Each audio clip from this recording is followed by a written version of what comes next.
anti-Semitism. Well, to treat Ray, congratulations to the great people of Liverpool, to the memory of the socialist miner Bill Shankly, to the fallen 96, to those who fought for justice for them, and to the Liverpool dockers. Hashtag no Israel flags on the cup.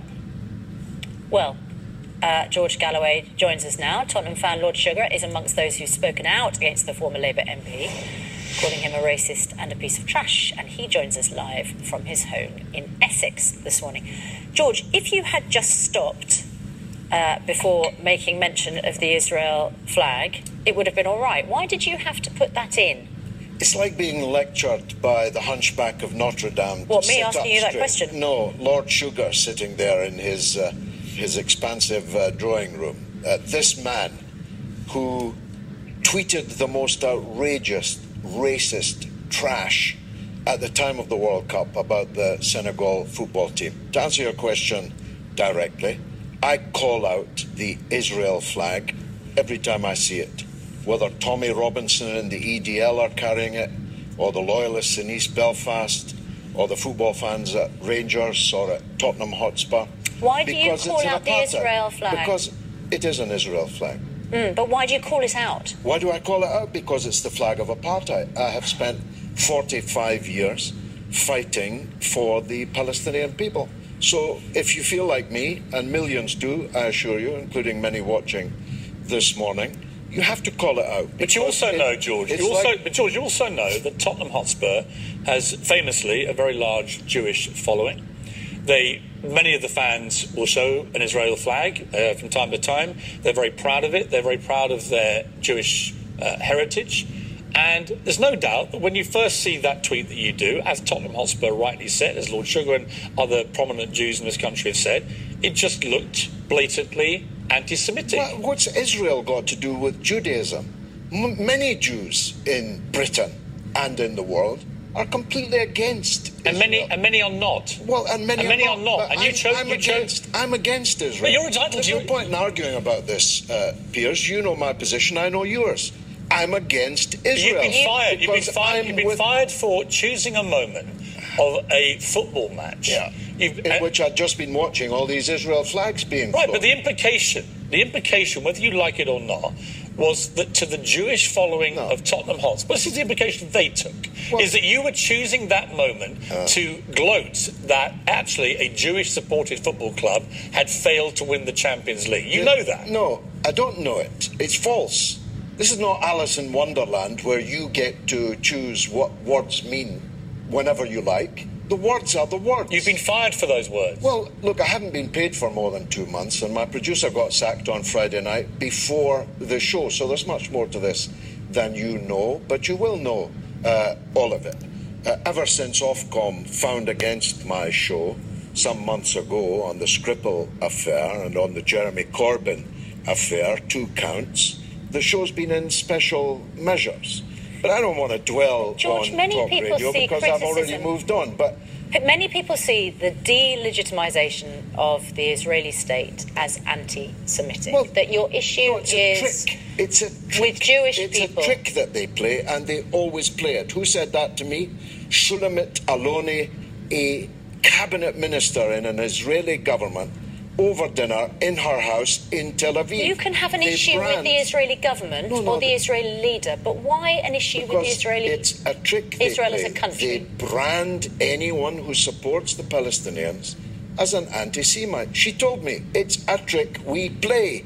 Now they've done it to Jeremy Corbyn, they've done it to Bernie Sanders, to Chris Williamson, a list as long as you're but it doesn't wash much. No, but George, here's what doesn't wash either. And I've known you a long time. I like you personally. I respect you in many ways, right? On this, as an Arsenal fan, I got no truck with Tottenham fans whatsoever, except this. Arsenal has a large Jewish following too, right? We're 2 North London teams set in areas with lots of Jewish people living there, right?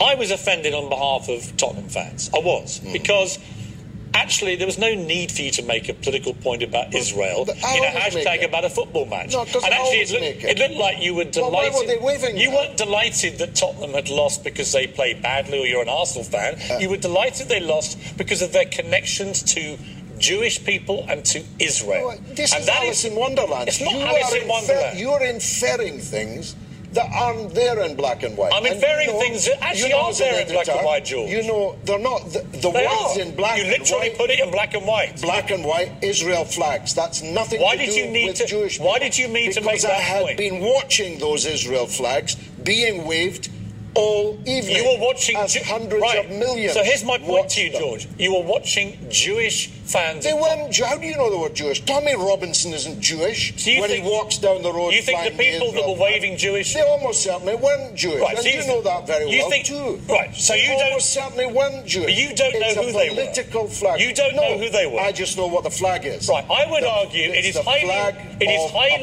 Right. I would argue it is highly likely that the people that were putting up Israel flags in the Tottenham crowd were probably Jewish, right? Well, and therefore, you're in the face of all evidence. Well, you don't know. You have no idea. But you don't think they were. I read Lord Finkelstein on this very subject. He says that the great majority of people singing what they sing, shouting what they shout, waving what they wave, are not Jewish. But I don't care if they're Jewish or not Jewish. It's the flag I'm against. No, it's and I'm against it because it flutters over the Gaza fence when little children are being murdered every Friday by snipers. Right. And that's why I'm against it. And they would say, what about all the rockets that get fired by Hamas the other way? What do you say to that? Because they were killing those children before Hamas ever existed. But you have a position. They've been killing them since 1948. You have a famous position on this, right? Yes. Everybody knows your position on it. It is completely one-sided. That's entirely your right. Yeah. What I don't think is your right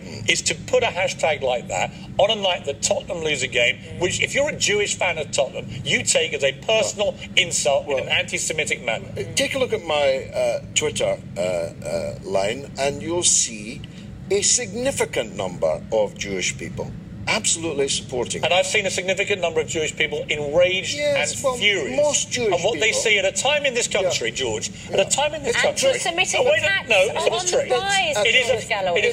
Don't talk to me about attacks, I'll show you my scars. Right. Don't talk to me about attacks.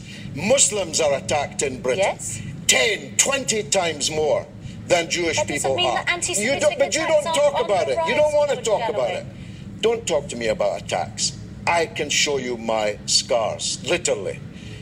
Anti-Semitism, anti-Muslimism, anti-blackism, anti-Irishism are foul, evil poison. All of and them. The difference is I stand against all of it. All right, all of it. All right, George, thank you. We're going to go to Lord Sugar now. Lord Sugar, former chairman of Spurs, you were brought up in a Jewish family. You've heard what George Galloway has to say. What do you say about this?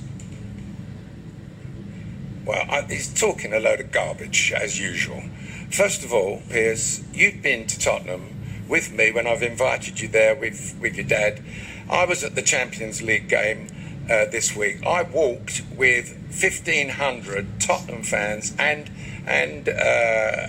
Liverpool fans from where they dropped me off because we couldn't get the car straight up to the thing. I did not see, and I have never seen, an Israeli flag flown. There was no Israeli flags with the fans. The fans had their blue and white stuff. They had all that. Never seen an Israeli flag flown. So he's a bloody liar, a total liar. He's hanging on the Israeli flags being flown. Never heard of Google. A complete, just Google it and you'll see hundreds of them.